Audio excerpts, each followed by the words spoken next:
My player of the week is Shai Gilgeous-Alexander.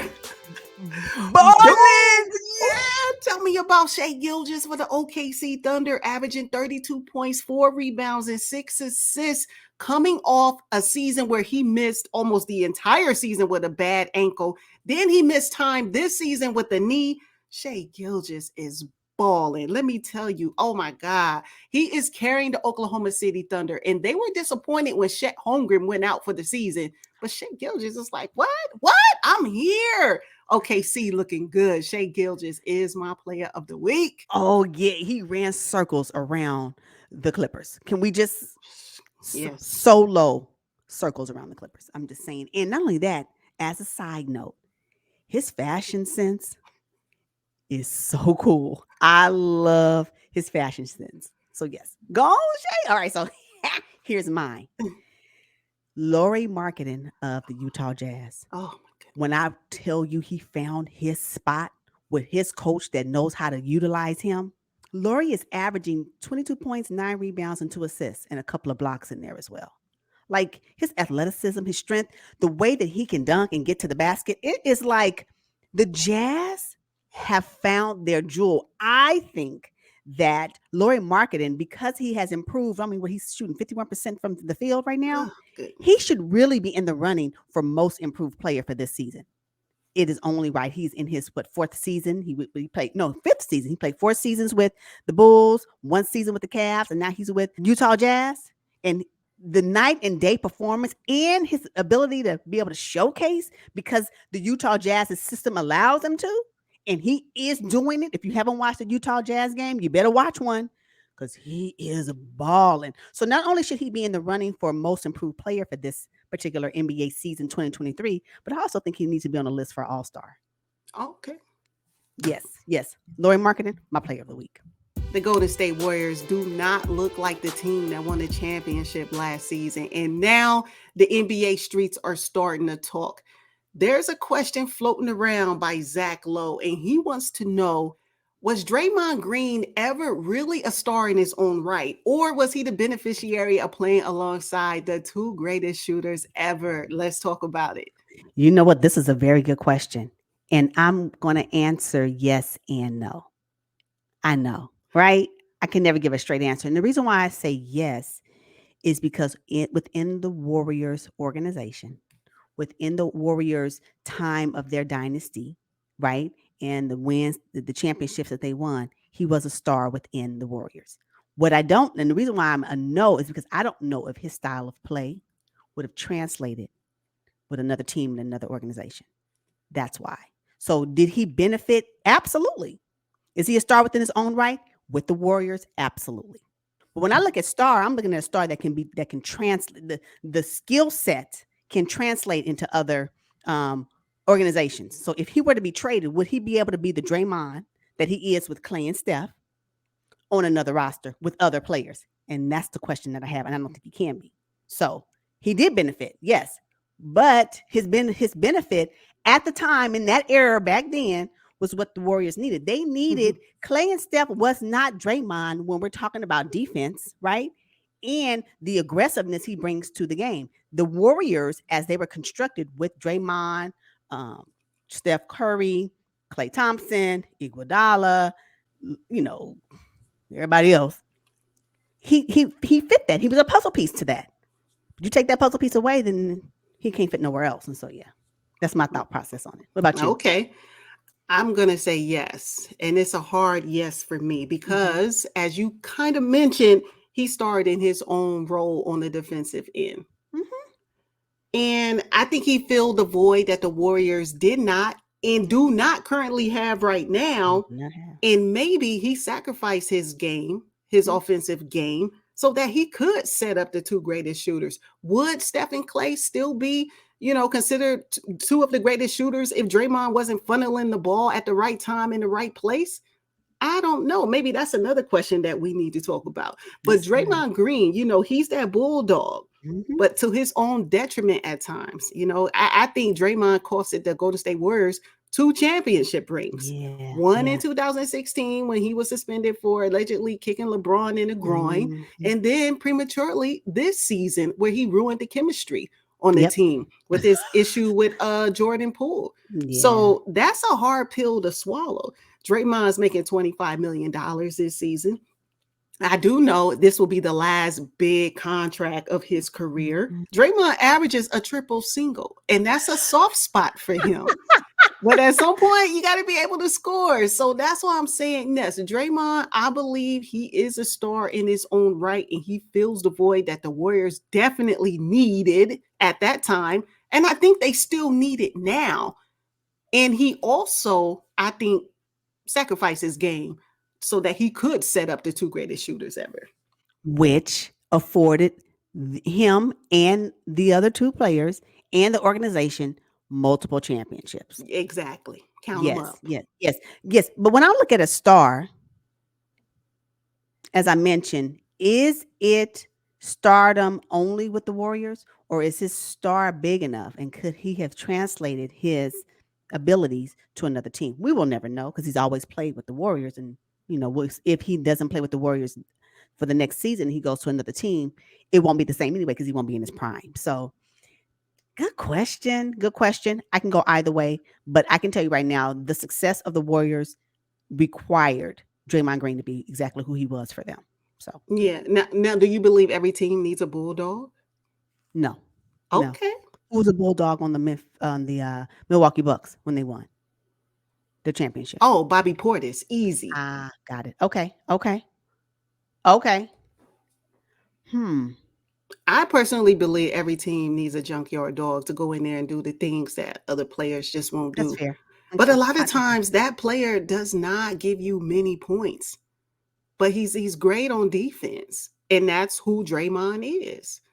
Yeah, but is the bulldog enough when because I can agree with the fact that each team should have some type of bulldog. And I'm quite sure if we were to go down the list of teams, we can probably come up with who their bulldog is for each team. I can support that. But if you don't have the opposing players, right, to be phenomenal, the bulldog won't be enough. I agree there. Okay. Hmm. Okay. Because if we think about a bulldog, when I think about another bulldog, I'm thinking of Patrick Beverly. You can't deny it, right? He's great, but he has not been on a championship winning team. Even though all of his defensive skill, it's just not enough to carry a team to a championship. So that role is needed, but without the other pieces that are phenomenal, it falls flat in the end, and no championship is won. So it's a balance of both. Okay, I agree there. But Patrick Beverly has gotten every team that he's played on to the playoffs. Now, it remains to be seen whether or not this season Mhm. will break his streak with the Los Angeles Lakers, but Good we'll one. see. Wow, go on, Zach Lowe. That was a good question. Yeah, so because the Warriors are suffering so, where do you have the Warriors on your panic meter and your personal meter? Like, where are they? Well, according to this panic meter, and I have to kind of agree with it. I like the scale. I'm going to say trying to keep calm. I'm in the orange, trying to keep calm. It's the top of the season. If you think about it, Steve Kerr did rest four of the five starters in their last game, or last few games they've played because there was a back to back. He's trying to manage their minutes because this is, again, a long game, not a short game, right? But these other teams are coming for him. And Hmm. I don't know. I don't know if this aging Warriors team is going to be able to make it happen again. Oof, I don't know either. And because of that, I am in the red, y'all. I am hella worried about the Warriors right now. What? Yeah, I don't see it. And to be honest with you, I did not have them as back-to-back champs anyway, starting the season. Okay, let's start I there. think they benefited greatly by the Boston Celtics not choosing their opponents through the playoffs last season. Boston Celtics were worn down, beat up, where the Warriors kind of had a coast schedule to the NBA Finals. They didn't go through the ringer like the Boston Celtics. If they would have had a healthy, with Robert Williams with Boston Celtics, they would have had him. I mean, I don't know if the Warriors would have won the championship. Hmm. Mm-hmm. Okay. I can see that. I just know that we know that it takes time for young players to really get into it, right? And right now they're playing their young players more. Hmm. And I agree that there is time to start shifting um, their roster to incorporate more of their younger players because that is the future of the Warriors. It is clear to me that the aging Warriors, right, and they've been playing a long time and they have championships under their belts. Those are not easy journeys to go through. That they need more rest now than they've needed in the past. And so they're going to have to weather this storm. And I'm quite sure Steve Kerr and the Golden State organization, they're playing chess big as day. When can you not play? But I didn't anticipate. They probably thought there was going to be a 5 game losing streak. Oh That goodness. was probably, they didn't foresee that coming.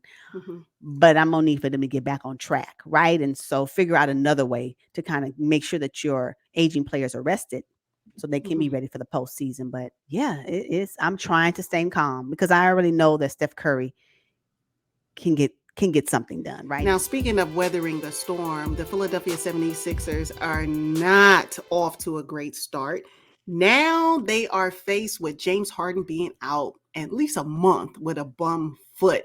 What impact do you think Harden's month-long absence will have on the Philadelphia 76ers? They'll continue to be on the losing streak until Embiid gets back.